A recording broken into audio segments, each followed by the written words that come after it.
savez, comme j'aime bien le dire, je dis je suis le plus noir, je suis l'homme le plus noir de la terre et c'est un fait. C'est un fait, je suis l'homme le plus noir, celui qui aime la justice et la vérité. Et aussi, nous sommes ici pour déconstruire les mensonges qui viennent de l'Occident. Nous sommes ici pour diluer les narratifs qui viennent de l'Occident. L'AIS, c'est une bénédiction pour l'Afrique. Assimi Goïta, c'est un exemple que les autres devraient suivre. Ibrahim Traoré, c'est une bénédiction pour l'Afrique. Abdourahmane Tiani, ce sont des dirigeants qu'on doit applaudir, qu'on doit apprécier, qu'on doit protéger. Ils sont en train de protéger leur pays, lutter pour l'indépendance réelle de leur pays. Pendant ce temps, des criminels en France continuent à financer le terrorisme à travers les sous-préfets en Afrique. Les amis, allez regarder du côté du Bénin. Allez du côté du Nigeria. Regardez. You see what Tinubu is doing. Tinubu is a mess. Patrice Talon is a disgrace.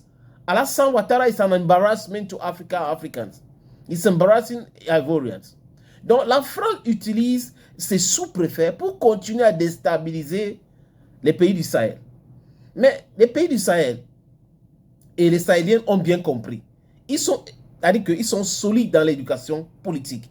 Ils savent de quoi il est question et les gars sont avec les dirigeants. Pas comme chez nous ici, où on a des gens qui parlent de changer la mentalité coloniale, alors que ce sont les mêmes gens qui encouragent les gens de rester dans la zone franc CFA, les juges à porter les perruques des Occidentaux, des Britanniques et des Français sur la tête. Je parle du cas de Paul Biya.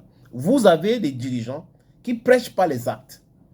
Mais seulement ça ne plaît pas. Parce que la France est la France aujourd'hui grâce au pillage, grâce à l'esclavage, grâce à la colonisation, grâce encore à quoi les amis? À l'impérialisme.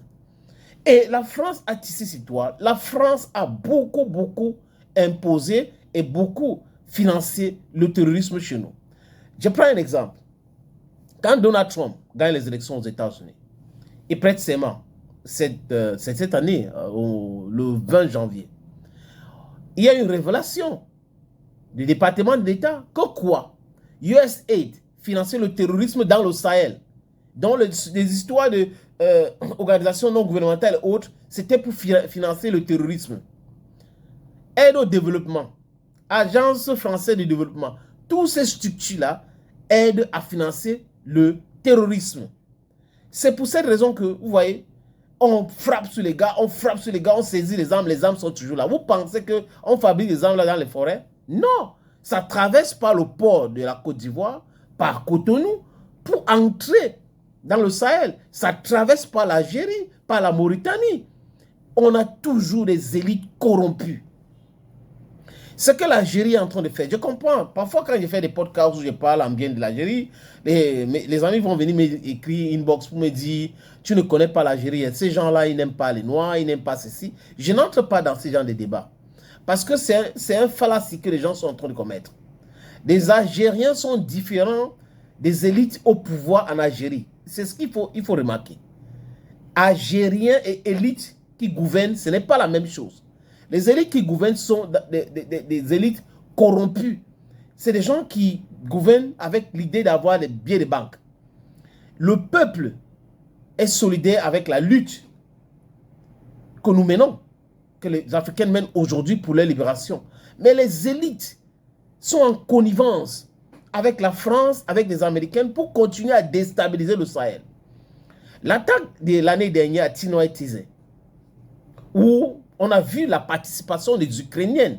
Donc, qui dit Ukraine dit France. Parce qu'il faut appeler le nom de ce bandit-là. Dit France. C'est pour ça que quand je vois un Africain en train de dire que je soutiens l'Ukraine, ça me fait mal à la tête. Ça me fait très mal à la tête. L'Ukraine, la France, ce sont ceux-là qui nous imposent l'insécurité en République centrafricaine, au Tchad, au Niger, au Burkina Faso, au Mali. Avec la complicité d'Alassane Ouattara, avec la complicité de Patrice Talon, avec la complicité de Eyadema, avec la complicité de Tebboune. Parce que le président algérien ne peut pas dire qu'il ignore tout ce qui se passe. On ne peut pas utiliser votre territoire, c'est-à-dire que les terroristes se replient en Algérie. et rien n'est fait. Donc, ça veut dire que quoi? Ça veut dire que les élites militaires algériennes sont au courant et protègent ces terroristes-là. Ce week-end, un drone de Fama a été détruit par les Algériens. Incroyable. Drone de surveillance. Les femmes ont utilisé cela. Ils ont vu la base des terroristes et ils s'apprêtaient à frapper fort. L'Algérie détruit ces drones. Voilà l'Algérie encore. Ils ignorent bien leur histoire. Parce que si l'Algérie ou les Algériens, ou je parle du pouvoir, parce que le peuple, je n'ai rien contre le peuple, je parle de ces corrompus, des élites corrompues algériennes qui sont au pouvoir, les militaires corrompus algériens, s'ils connaissaient un peu leur histoire, ils ne devraient jamais être en complicité avec la France pour déstabiliser le Sahel, pour déstabiliser le Mali. Mais aujourd'hui, heureusement qu'il y a la confédération de l'AIS, la confédération des États du Sahel. Ils décident de parler un seul langage. Le message est clair. Quiconque attaque le Mali a attaqué le Burkina Faso et a attaqué le Niger. Et les gars viennent de rappeler les ambassadeurs à Alger. C'est ça le message fort. Je crois qu'il faut rompre les relations diplomatiques avec l'Algérie. Il faut que d'autres pays africains rompent les relations diplomatiques avec l'Algérie. Parce que cette Algérie-là, qui est en train de dire Sahara occidental a fait ceci, la France a fait ceci, c'est cette même Algérie-là qui est en train de déstabiliser le Mali. Donc on a des voyous au pouvoir en Algérie, des brigands, qui ignorent même l'histoire de l'Afrique et l'histoire de la lutte pour l'indépendance de l'Algérie et le rôle que le Mali avait joué dans cette lutte-là pour continuer à mess up with Mali. It's not correct. Dans les pays de l'AES, on dit quoi, les amis? Je viens de tomber sur cette communiqué du Collège des chefs d'État de la Confédération des États du Sahel. Ça dit quoi?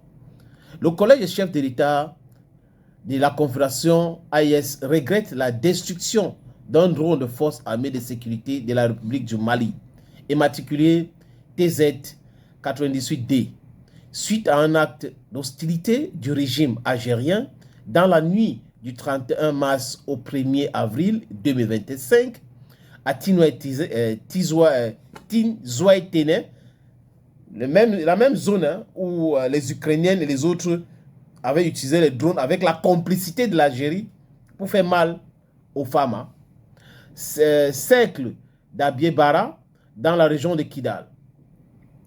Le collège des chefs d'État de la Confédération rappelle qu'en application de sa décision en date du 22 décembre 2024, il a décidé, entre autres mesures, de faire de l'espace confédéral un théâtre unique d'opérations militaires. Par conséquent, les amis, le collège des chefs d'État de la Confédération de l'AES considère la destruction de drones de forces armées, de forces... j'y arrive, le temps pour moi de faire monter le document des drones de forces armées de sécurité maliennes comme étant une agression visant tous les États membres de la Confédération AES et une voie perfide de promouvoir le terrorisme ainsi que de contribuer à la déstabilisation de la région. C'est le rôle de l'Algérie et la France est derrière, les Américains soutiennent.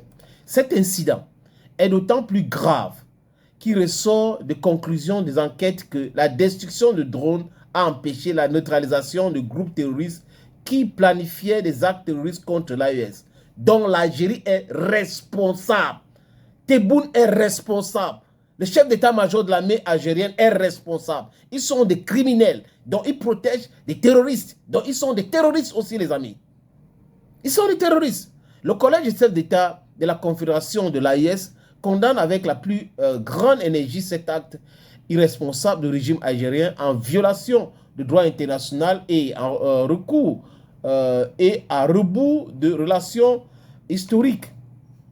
Je prends la suite du document historique fraternel entre les peuples de la Confédération de l'AES et de l'Algérie.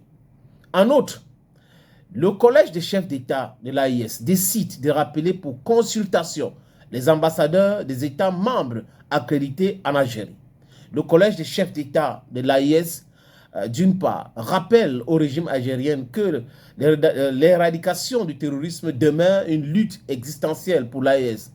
D'autre part, exige de lui adopter une posture constructive et de contribuer enfin à la promotion de la paix et de la sécurité dans notre région. Enfin, le Collège des chefs d'État de la Confédération de l'AES rassure les populations que les forces de défense et de sécurité demeurent pleinement mobilisées pour assurer leur sécurité et défendre l'intégrité de l'espace confédéral. Fait à Bamako, le 6, donc c'est hier, par le général d'armée Assimi Goïta, président de la transition, chef de l'État de la République du Mali, président de la Confédération des États du Sahel. Voilà le document qui a été signé, c'est ça. Quand on parle de rappeler pour consultation des ambassadeurs, c'est une façon de contester avec vigueur. Il faut contester vigoureusement cet acte de l'Algérie. Je crois que l'Algérie doit d'abord acheter ces drones et de deux, l'Algérie doit cesser tout contact et toute aide au terrorisme. L'Algérie ne peut pas être un État voyou. C'est des dirigeants algériens qui veulent transformer cet État comme ça. Le peuple n'est pas comme ça. Et le peuple algérien doit contester cette attitude de voyous, de ces élites qui passent l'État à soutenir les terroristes.